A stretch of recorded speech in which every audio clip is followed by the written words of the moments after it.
যশোরের মনিরামপুরে ধানক্ষেত থেকে গত বৃহস্পতিবার উদ্ধার করা হয়েছিল মেশকাত নামে এক যুবকের মরদেহ। ওই যুবককে হত্যার পরিকল্পনা করেছিলেন তারই প্রবাসী প্রেমিকা নাজমা। ডিবি পুলিশের অভিযানে আটকের পর জিজ্ঞাসাবাদে হত্যায় জড়িত অন্যতম আসামি সাতক্ষীরার ঝাউডাঙ্গা গ্রামের রিক্তা পারভিন এসব চাঞ্চল্যকর তথ্য জানান। কয় লাখ টাকা চুক্তি? 2 লাখ টাকা চুক্তি করেছিল এর সঙ্গে। নাজমা বলছে যে ঝাউডাঙ্গাতে গয়না নিয়ে আমার বাপের বাড়ি পৌঁছাই দিবে। এর মধ্যে শাহিনের সাথে যোগাযোগ করছে, গাড়ি ভাড়া করেছে।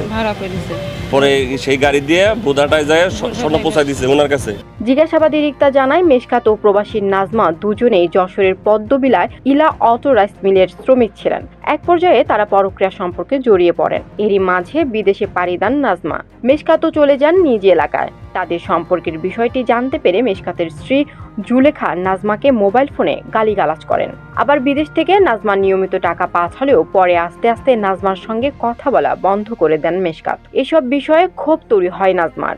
এরপর সে বিদেশে বসেই হত্যার পরিকল্পনা করে। রিক্তা বেগমের সঙ্গে 2 লাখ টাকার চুক্তি করে সে। আর এদিকে রিক্তা ঠিক করে ভাড়াটে খুনি শাহিন ড্রাইভারকে।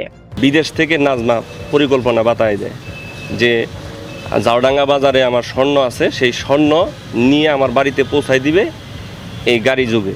শাহিন গাড়ি যুগে যাবে, ফেরত আসার পথেই অজ্ঞান করে পরে স্টেপ করে হত্যা করে লাশ ঘটনাস্থলে ধানক্ষেতে ফেলায় রাখে। ভিকটিমের যে 2টো মোবাইল ছিল, ওই মোবাইলগুলো তার ট্রাঙ্কের মধ্যে লুকায় রাখছিল, সেগুলো উদ্ধার করা হয়েছে। অনেক দিনের মনে করেন সম্পর্ক ছিল মেশকাতের সঙ্গে নাজমার। যা ইনকাম করে আমার নাজমা সাপোর্ট দিত। আর ওর বউ যখন লাস্টে জানতে পেরেছে, বউ মানাও করিল যে তুমি ওই মহিলার সঙ্গে কথা বলবা না। রাস্তার মধ্যে মনে করেন ঘুমির ওষুধ খাওয়াই ওই ছুরিতে আঘাত করি এতে ফেলাইছে। পরবর্তীতে পরিকল্পনা মোতাবেক নাজমা মেশকাতকে সাতক্ষীরার ঝাউডাঙ্গা বাজার থেকে স্বর্ণ নিয়ে তার বাবার কাছে দিয়ে আসতে বলেন।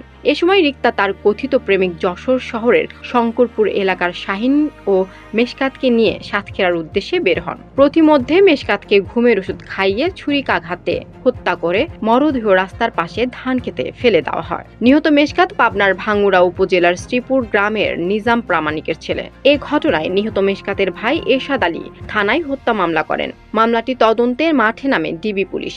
শুক্রবার সাতক্ষীরা জেলায় অভিযান চালিয়ে মেশকাতের মোবাইল ফোনের সূত্র ধরে ওই 2 আসামিকে আটক করা হয়। পদ্মবিলা রাইস মিলে কর্মরত থাকাকালীন তার সাথে নাজমা নামে একটা মহিলার পরকীয়া প্রেম হয়। প্রেমের সূত্র ধরে তাদের মধ্যে মৌখিকভাবে একটা বিয়ে হয়।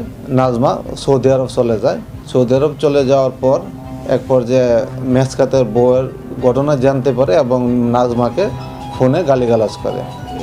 এরই সূত্র ধরে নাজমা কৌশলে মেশকাতকে হত্যার জন্য পরিকল্পনা করে। মনিরামপুরের জুকার মাঠে একটা অজ্ঞাতনামা পুরুষের মৃতদেহ পাওয়া যায়। তার বাড়ি পাবনা জেলায়। তার নাম মেশকাত মিয়া। সে যশোরের পদ্মবিলা ইলা রাইস মিলে কর্মচারী ছিল।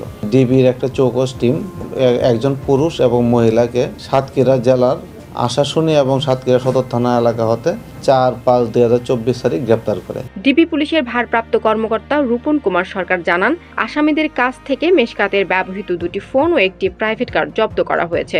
ঘটনার সঙ্গে জড়িত থাকার অভিযোগে নাজমার বাবা সাতক্ষীরার আশাশুনি উপজেলার নৌকাটি গ্রামের নিজাম সর্দারকেও আটক করা হয়েছে। এ ঘটনায় জড়িত শাহিনকে গ্রেফতারের অভিযান অব্যাহত রয়েছে। এছাড়া আটকদের মেশকাত হত্যা মামলায় আদালতের মাধ্যমে কারাগারে পাঠানো হয়েছে। তানজিনা ইসলাম, জেপি নিউজ।